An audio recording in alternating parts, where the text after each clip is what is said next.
Welcome to the Thursday edition of the Spark Creativity Teacher Podcast, a podcast for English teachers in search of creative teaching strategies.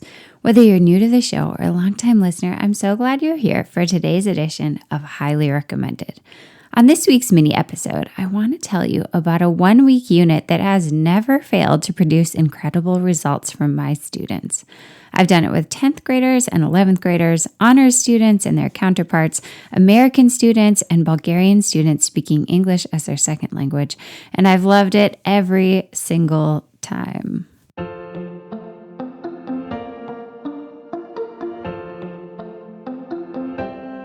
Wow, it's kind of fun setting up all this suspense, but as you know, Thursday episodes are quick, so we better hop to it. The one-week unit I've loved so much every time is a poetry slam unit, and I think you should try it too. So let's walk through the week. On Monday, I introduced the concept of slam. I explained the arbitrary judging, the standing up with your poem and your guts and your dream, and I explained that we're having one on Friday. I share some of my favorite performance pieces to help kids start thinking through what performance poetry really is, and I invite them to score the poems on a 1 to 10 scale, as if we were having our own slam already. Hilarious disagreements and debates ensue when one kid gives a poem a 2 that another kid gives a 10 and they argue it out. Everyone quickly realizes that judging is incredibly subjective. As we get ready to prep for our slam over the next 3 days, I let kids sign up to be on committees that will take care of the slam venue, the slam judging and public relations, and the slam program and emceeing.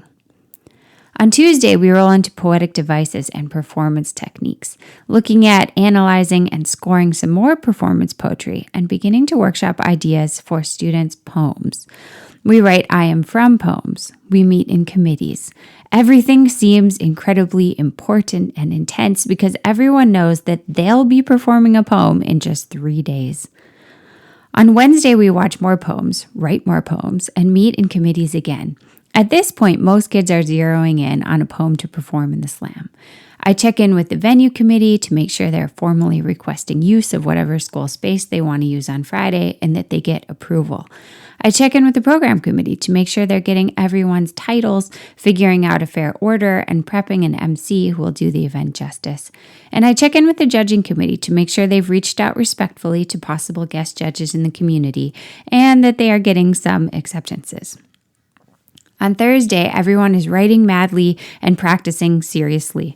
They perform alone, they perform for a partner, they ask me questions, and they keep on experimenting with the performance techniques we've been talking about. We might watch a few more performances, score a few more performances. We'll definitely meet in committees one more time for final details and preparations. On Friday, everyone arrives ready and very nervous for what is always one of the very best days of the year.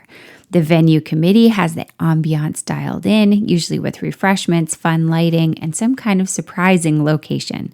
The MC steps up to the plate and keeps everything going. The guest judges lend an air of professionalism and seriousness. They make everything feel a bit more important. And the poets tend to surprise themselves. I love it every time. Okay, that's a wrap on today's quick episode. I hope I've convinced you to try a poetry slam unit this year whenever you're teaching poetry.